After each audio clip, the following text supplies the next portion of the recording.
Food for the journey. Whenever we take family trips, there are not that many now. When the children were younger and we had places to go and people to see and things to do, we would often get in the car and then we would take off. But then prior to that, there would be a lot of work. There'd be a lot of planning. I would go to AAA and ask them to prepare me a triptych. You remember that? Nobody does that anymore. If you say that to a young person today, they'll say, "What's a triptych?" And then if you tell them what it is, they say, "Don't you have a GPS on your phone?" Anyway, so we would do a lot of planning and then we would prepare. And of course, we would put a lot of food in our little food container and have a lot of drinks for the kids and then pack everything up and then off we would go. Food for the journey. Even in life, as we journey, we need food. We need that which sustains us. I spoke last week about the bread that sustains. We all need sustenance for our lives, physical as well as spiritual. Today's case in point is the man called Elijah. We all know him a little bit because we associate Elijah with Moses as they both appeared with Jesus on the Mount of Transfiguration, if you remember. And often people would ask of Jesus, "Are you Elijah?" Some of them thought he was. There was that common understanding and belief and expectation that prior to the coming of the Messiah, Elijah would come. He was such a great man who did miracles and wonders and spoke things that no one spoke. So they were expecting Elijah to come prior to the Messiah. And Jesus refers to John the Baptist as that Elijah. So we look at this man, Elijah. Who was he really? And what was he all about? There's not much that we can really gain from reading the Bible. There is not much of any pedigree or history about his life. We don't know. We're just introduced to him in the 17th chapter of the book of Kings, the first Kings, that he was just a man by the name Elijah, and he was from the country of Tishbe in Gilead. That's all we know. But suffice, I think, in a way, because Elijah means God who lives. And he believed in this God. He had this firm conviction, beyond any shadow of doubt, that God is with us. God is with us. And God has a plan for God's people. Back then, of course, the people of Israel, and today, you and I. I love that song that we just sang. I love your kingdom, O Lord. I love your kingdom. The house of thine abode, the church, our blessed Redeemer saved with his own precious blood. Then that's you and me. Elijah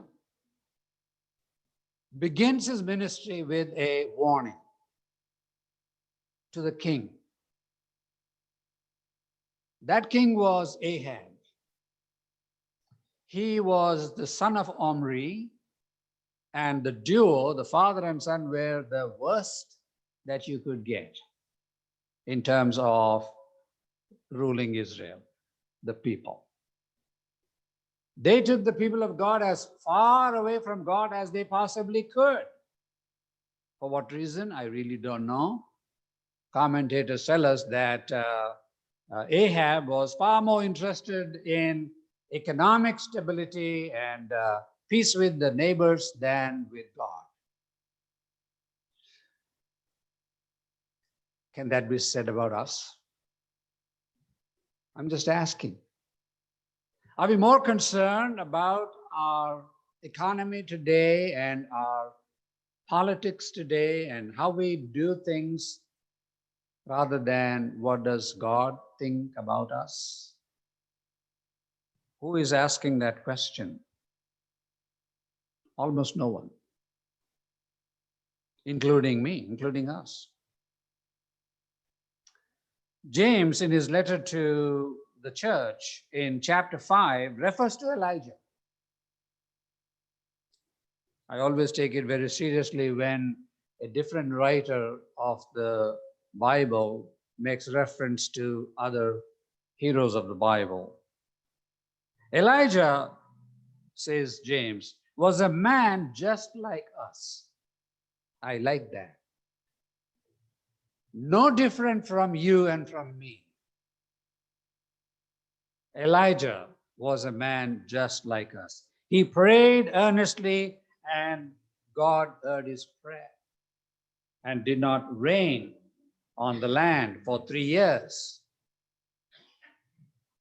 Of course, James is talking about praying in times of difficulty, in times of special situations, needs. We need to pray earnestly like Elijah did, and God answered that prayer. I think today we need to pray earnestly for our families, for our children, for our school systems, for our healthcare systems, for our government, for all those who are in various levels of leadership in the church and outside in the world. We need to pray. We cannot take things for granted. We have to pray, simple prayers, but prayers that tell God, we trust you. We know that you have a purpose, even this day, even for us. No one of us is exempt from praying and asking God for help. And not just in times of trouble. We can pray for one another. Elijah comes to the king and he says some things that the king doesn't like to hear. In fact, Ahab had a phrase very unique to Elijah. And he often referred to Elijah as, "Oh, you troubler of Israel." Oh, you troubler of Israel. That was a label that the king gave to the prophet. And Elijah says to him, replies back to him in one of the conversations, and he says, "You're calling me the troubler of Israel? But in reality, aren't you the one who has removed God, destroyed God's temple, set apart these special places of worship for Baal and Asherah, the Canaanite gods? Aren't you the one who married this priestess of Baal from Phoenicia named Jezebel, who killed all the prophets of the Lord in Israel? And you're calling me a troubler of Israel, Ahab? Look at yourself." Ahab didn't like that. You know, people don't like when you speak the truth. Ahab thought that he was serving God. Ahab thought because there was economic prosperity and the people had plenty and everybody was happy with the government that things were fine, including with God. But God had other plans. All right, Ahab, let me see what you will do when I will shut off the heavens for 3 years. For 3 years, not a drop from the heavens. And Ahab thinks that it is all because of Elijah. He's the one, he's the bad guy who's troubling the Israelites. At any rate, God leads Elijah to a place called Brook Cherith. That's a favorite place to go and see. I stop there every time I have the opportunity, and I look at the brook from the bridge where we travel, and I remember, it may not be the exact same location, but somewhere in that area was this man of God who was fed by ravens. They brought him bread and meat in the morning and bread and meat in the evening, and he drank from the brook. And then he does many other things. We read about that in the rest of the chapter 17 and in 18. He visits Zarephath, brings food to that family, the widow of Zarephath, takes care of her and her son, who dies in the process, and he raises him back to life. Does all these wonderful things. But then he has this contest on Mount Carmel. In that contest, he challenges the people to decide once and for all, like Joshua did when he was entering the promised land. When he called the people and he said, choose ye this day whom you will serve. Whether the gods of your forefathers in Egypt, or the Canaanite gods, or the God of Israel, God of Abraham, Isaac, and Jacob. And people had a choice then. And it's the same choice Elijah gives to the people today. In the day of Ahab, when the people were all being led astray away from the God of their history, God of their forefathers, Elijah says, choose what you're going to do. And on Mount Carmel, there is a contest. You remember that? When all the priests of Baal come and they have a prayer session, if you will, and nothing happens, no fire comes from heaven. But when Elijah prays, the fire from heaven comes down, it burns up the sacrifice, all the wood and stones and soil, everything was burnt up as an answer to prayer. And people then fall before the Lord. The Lord, He is our God. The Lord, He is our God. He draws people back to God. And again, the king and his wife are very unhappy.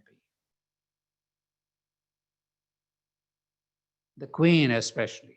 And she says, I want his head by tomorrow.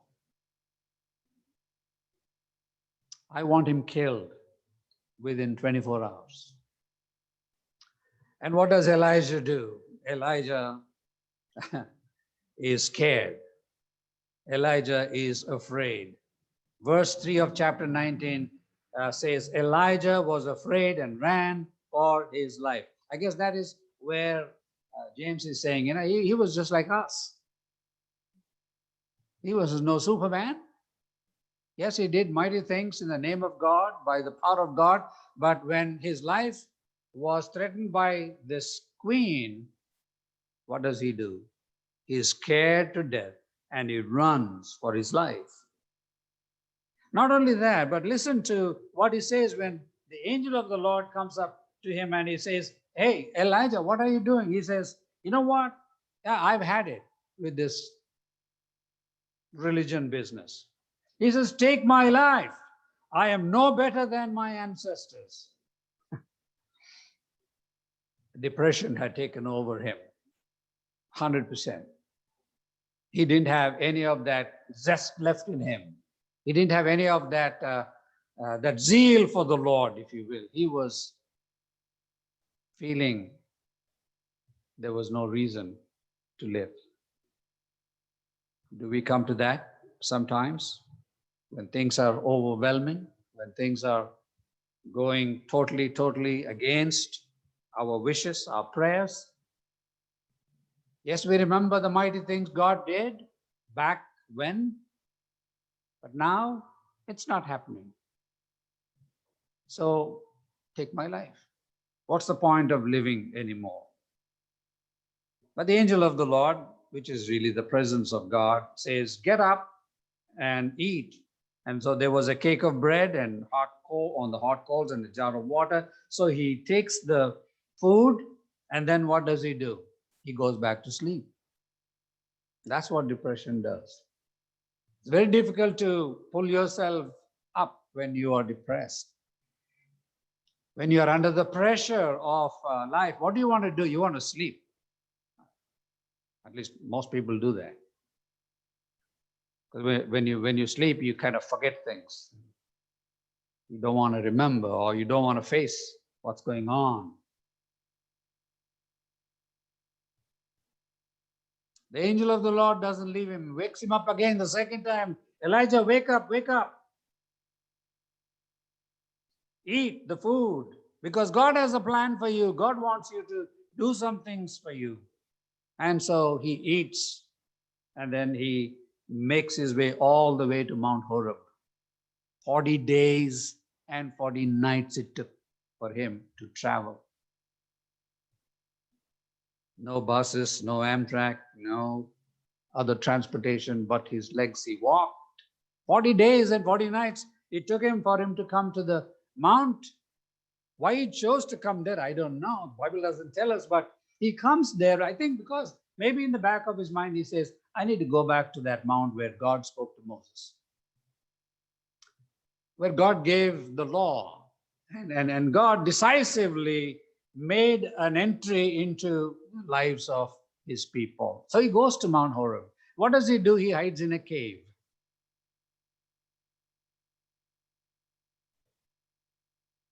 And the Lord said, stand on the mountain in the presence of the Lord, and I will pass by you. There was a powerful wind which tore the mountain apart, but the Lord was not in that wind. And then there was an earthquake, but the Lord was not in the earthquake. After the earthquake came a fire, but the Lord was not in the fire. Sometimes God chooses to come into our lives in ways and means that we don't expect, or in ways and means in which God had come before. When God came to Moses and he delivered the commandments, there was smoke and fire. That mountain is still kind of black. So Elijah probably thought there's going to be fire, and there's going to be smoke, and there's going to be wind, and God is going to speak, and none of that happens. So what is God teaching Elijah, and what is God saying to you and to me? Don't bank on your experience. Don't bank on things that happened way back when, because God has new things going. And what's the new thing over here for Elijah? It was the sound of silence. Have you ever heard the sound of silence? I'm not talking about Simon and Garfunkel.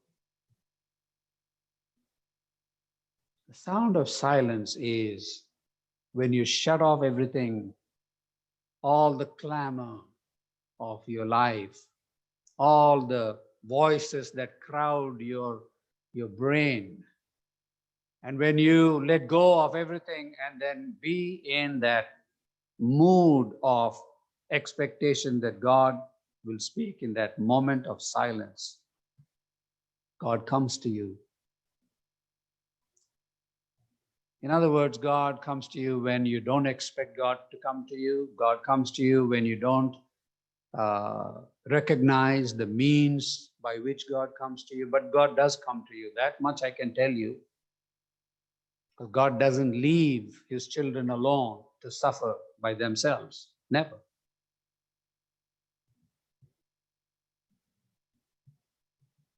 You all know for the last couple of months, I've been dealing with a roller coaster experience at home with my mom, who will be, by the way, 91 on Thursday. But due to the falls, the 3 falls that she had, her whole body chemistry changed and her movements have been so drastically reduced. She's just not the same person. And my attention 24/7 is now devoted to her. I don't get out much anywhere, except if I have to, like Sunday mornings. But yesterday I was at a home attending a prayer meeting. I was also speaking there. And then after the service, somebody totally, I didn't expect, the person came and said, I want to say something to you. Pastor David, I said, yes. And she took me aside and she said, I know what you're going through. I've seen this in my own family. And for what reason God is taking you through this, I don't know, but God has a plan, God has a purpose in doing this for you. And I want you to know just this, that I am praying for you. Every day at 5 in the morning, I wake up and I pray for you. You have no idea what that meant to me. I was speechless. But I was so strengthened in my inner person when I heard that. I said, wow, this person wakes up in the morning and remembers me and prays for me. That is how God provides. Through one person who takes that much interest in you to pray for you. That is like the food that Elijah received. That he rose up in the strength of that, and then he was able to journey a long way. God provides food for the journey. Whatever your need is, whatever your situation is, God is in it. God is with it. God is with you. His hand is not shortened to assist you, to lift you up. He is the same shepherd of whom David spoke, the Lord is my shepherd, I shall not want. We're going to sing that beautiful song at the close of our service. He leads me beside still waters and to green pastures. He provides food for the journey. Elijah is able to do wonders after that. He goes and does things that he didn't know. He never dreamed of doing, but he does all that in the strength that God gave him through that revelation in the sound of silence. May we find in our own lives that sound, that voice of God that says, my child, I love you. My child, I gave my life for you. My child, stick with me. Abide in me. And let my word abide in you. And I will lead you step by step. And use you to glorify my name. Thanks be to God for his holy word. Amen.